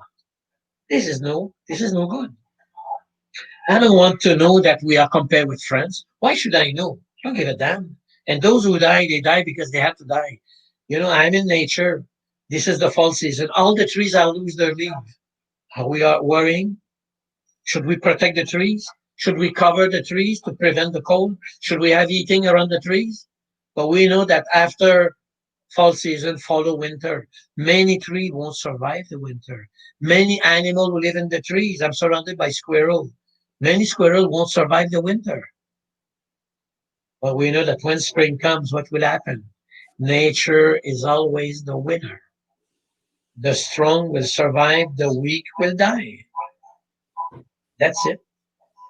Yeah, I look at COVID as an, if it has not man-made virus, it's an act of nature, and we have to accept it as an act of nature. Maybe it's the fall season in human history, like the plague was at a certain time, like H1N1 was, like influenza at the beginning of the 19th century.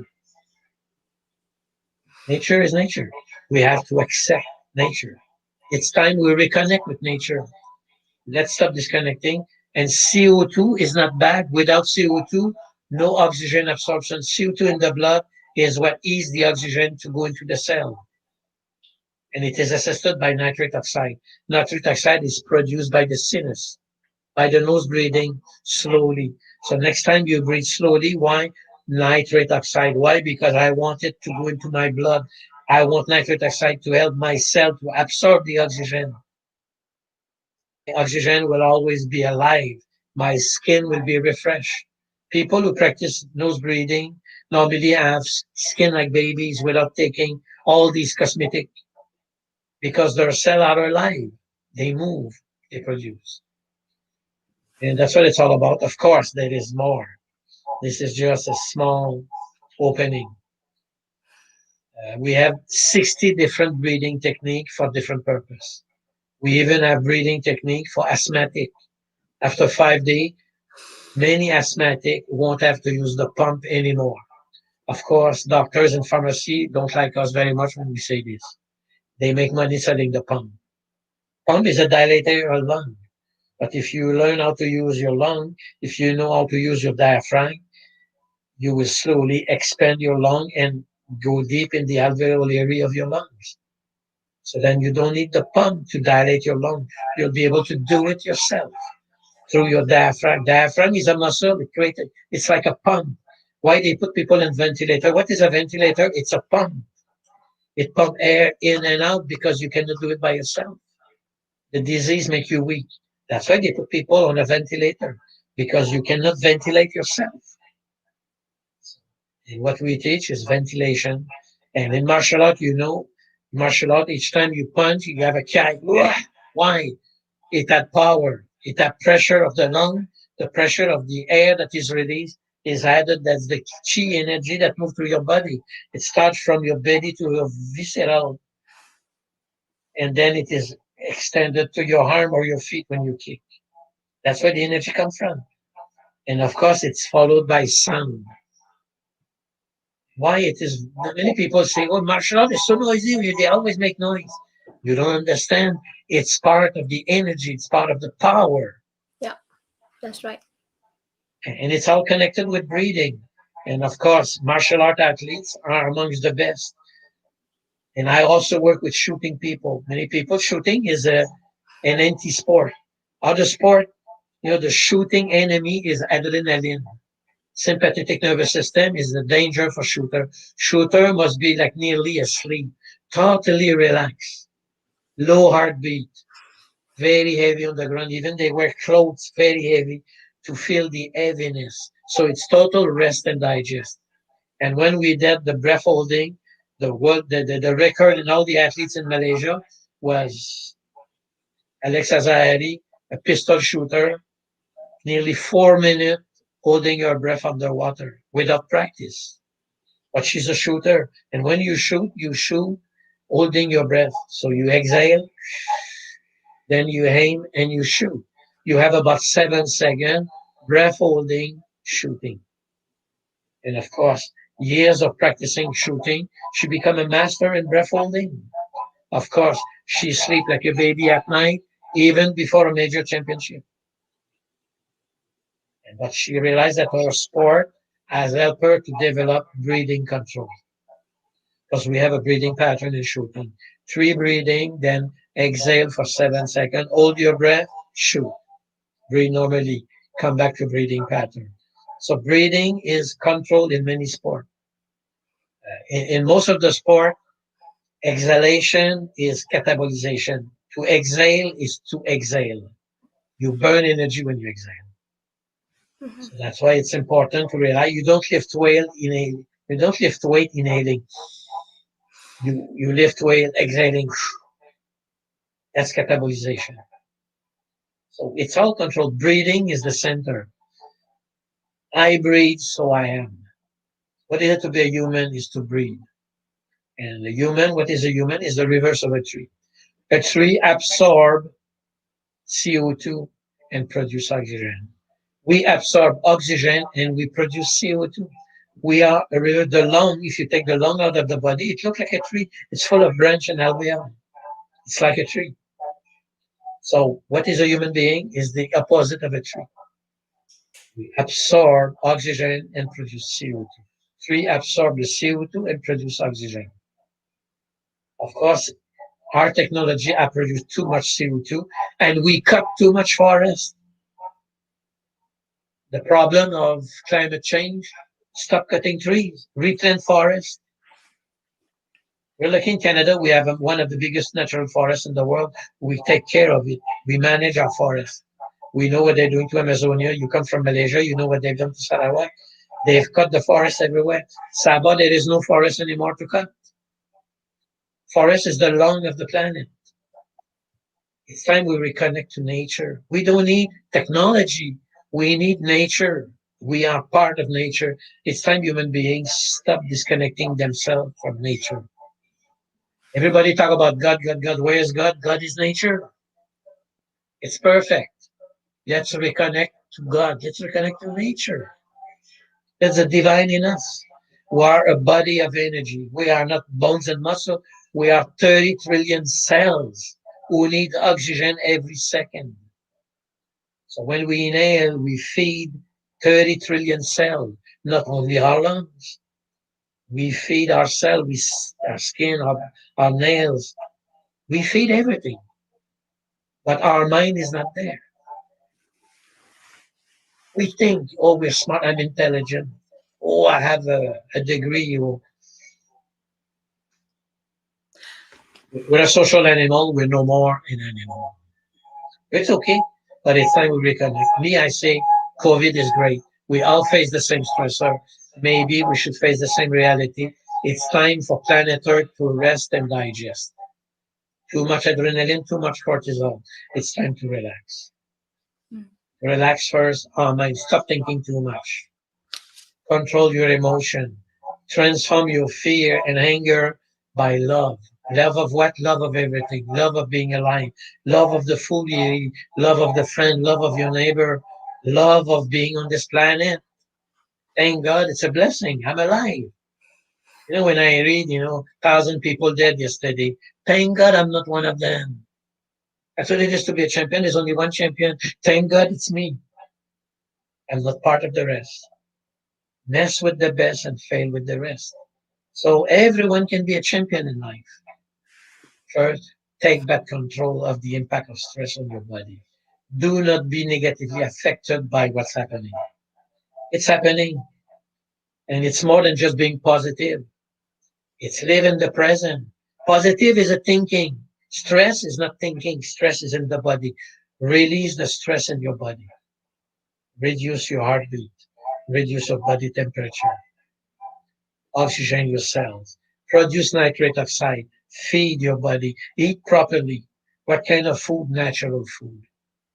Go back to nature. When you eat food, you eat nature. That's it.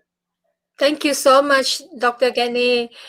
It you are such a good public speaker, and you handle it really well, and you actually have so much to offer and so much to share, and you talk nonstop. It's really good. I don't think I can do it.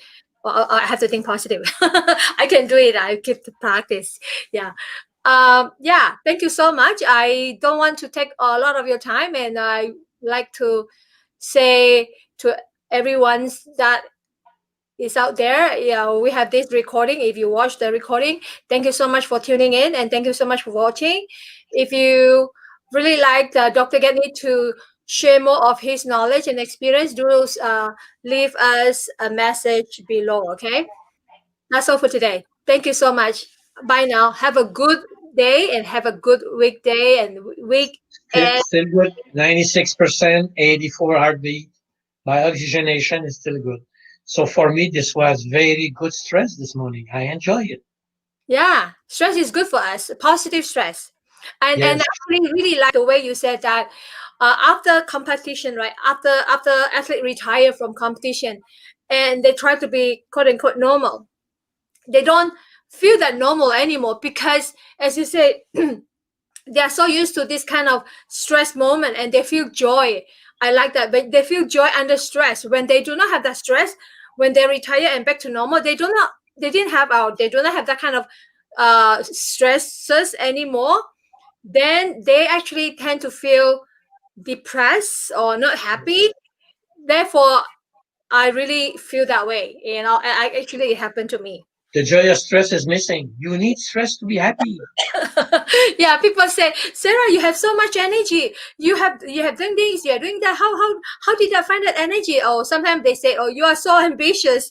It's not that. It's not that. I try to be normal. I try to be, follow the general population, and I ended up feeling um sort of maybe depressed. I wouldn't say it's really depressed. Like I feel that I do not have the energy. I feel that I need I need to be I need the stress in order to feel like, oh, I love it.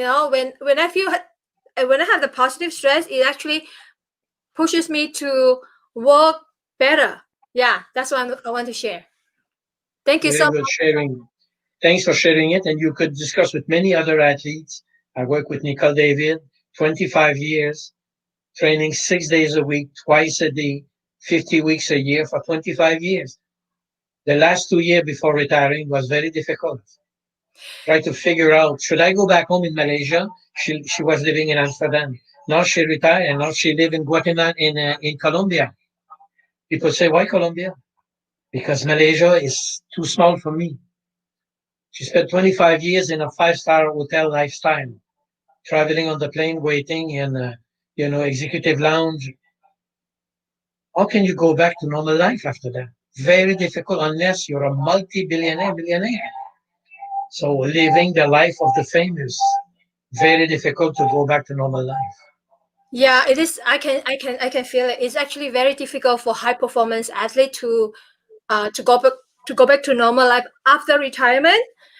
Even though when you were a competitive athlete, you actually admire the normal lifestyle. You actually admire them very much. You said, oh, after I retire, I'm gonna do this, I'm gonna do that. Yes, maybe that's, I call it a break from competition. But after retirement, you have to really do all this normal thing without going back to highly stressful training competition. After a while you actually feel bored. I feel bored after living in a like a quote unquote normal life. I feel bored. That's why I was trying to do many things when I work at when I'm working at the workplace. I try to do more, right? I try to like give more, try to show initiative. But it doesn't work that way. At the workplace, people feel that if you work too hard and work too much, you make them look bad, right? So they may feel that you don't have teamwork. They may feel that you don't have teamwork. So I feel that if you're an athlete and competitive athlete and you wanted to retire, you have to really think ahead of time and plan your career ahead of time.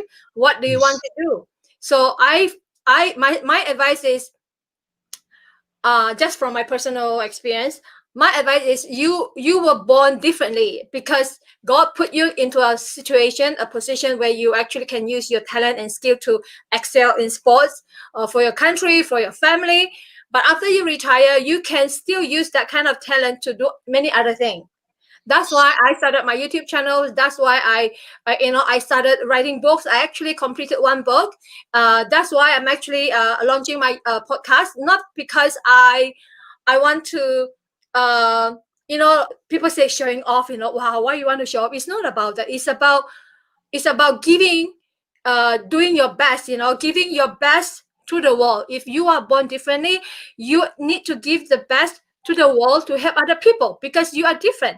It's okay to be different. It's actually, you find joy to be different, and the different that make you special, that make you have the leadership to actually spread it out and help others. That's my sharing for today. That's what Thank it you. is to be a leader of the pack. Yeah, yeah. It's not easy, especially when you are a high performance athlete, especially if you were like a world champion, especially like Olympic champion after retired. Many people may not know you anymore because you were not on the press or you were not on the news regularly anymore, and the younger generation may not even know you unless they read about you. So it's not easy to take that kind of feeling where you were like, oh, champion, and now you're like normal, right? So it takes a while for to adapt. It takes a while to adapt. You can do many things after that.